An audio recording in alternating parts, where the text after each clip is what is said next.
최근 똑딱의 비용자가 미이용자보다 병원에 더 늦게 왔음에도 먼저 진료를 받다는 SNS 게시글이 논란이 됐습니다.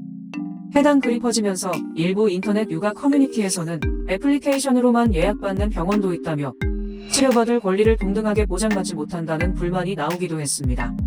진료 예약 애플리케이션 똑딱을 이용하는 전체 회원 수는 344만 2,225명에 달합니다. 보건복지부 자료에 따르면 올해 8월 31일 기준 의료기관 3만 5,393곳 가운데 3,922곳이 똑딱을 이용하고 있었습니다. 이 과정에서 애플리케이션을 사용하는 데 어려움을 겪는 노인, 장애인 등의 의료 접근성이 제한되고 있다는 지적이 나왔습니다. 똑딱으로만 진료 접수를 받거나 현장 접수를 먼저 마감한 후 똑딱으로만 접수를 받는 경우 진료를 받지 못하는 경우가 발생하기 때문입니다. 게다가 똑딱 앱은 지난 9월 월 1,000원의 구독료를 내야 하는 유료로 전환한 상황입니다. 특정 앱으로만 환자 접수받으면 진료 거부에 해당한다. 뉴스톱이 팩트체크 해보았습니다. 우리나라 국민은 건강보험 당연지정제에 따라 건강보험을 기반으로 누구나 차별받지 않고 보건의료 서비스를 받을 권리가 있습니다. 실제 의료법 제15조 제1항에 따르면 의료인 또는 의료기관 개설자는 정당한 사유 없이 진료를 거부할 수 없습니다.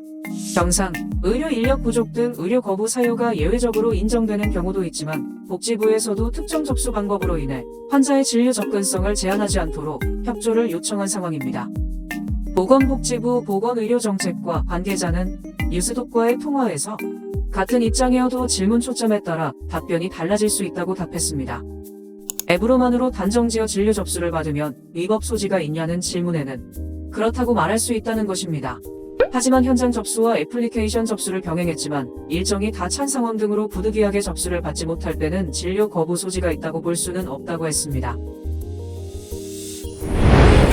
일각에서는 똑딱 논란을 두고 정부가 직접 진료 예약 플랫폼을 운영하는 등 정부의 규제가 필요하다는 목소리가 나왔습니다. 해외에서는 비대면 진료 플랫폼이 의료기관 검색, 예약, 진료 서비스를 제공하는 사례가 많습니다.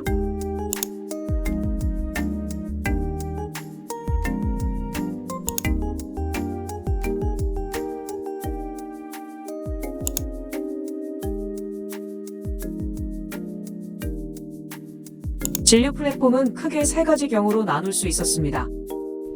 호주는 정부에서 인증한 공공진료 플랫폼을 국영기업이 운영하는 대표적인 국가입니다. 보건의료산업 분야의 국영기업 헬스다이렉트 오스트레일리아는 호주 정보정보보안 매뉴얼과 건강보험 이전 및 책임법에 따르고 있습니다. 영국에서는 국가보건서비스에서 승인한 애플리케이션을 통해 보건의료 서비스에 접근할 수 있습니다. NHS 앱 GP에덴드는 영국 민간 기업 바빌론에서 개발했으며 영국 정부는 이 앱 사용에 대한 검증 작업을 거쳐 사용을 승인했습니다.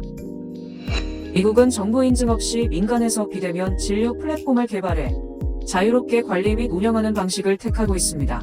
2002년 설립된 텔라독은 민간에서 개발된 비대면 진료 플랫폼이기 때문에 정부의 인증을 받지 않은 상태지만 개인의 의료 정보가 이용되고 활용되는 데 있어서 미국 건강보험 이전 및 책임법 규정을 따르고 있습니다. 특정 앱으로만 환자 접수받으면 진료 거부에 해당한다는 주장은 판단을 유보합니다.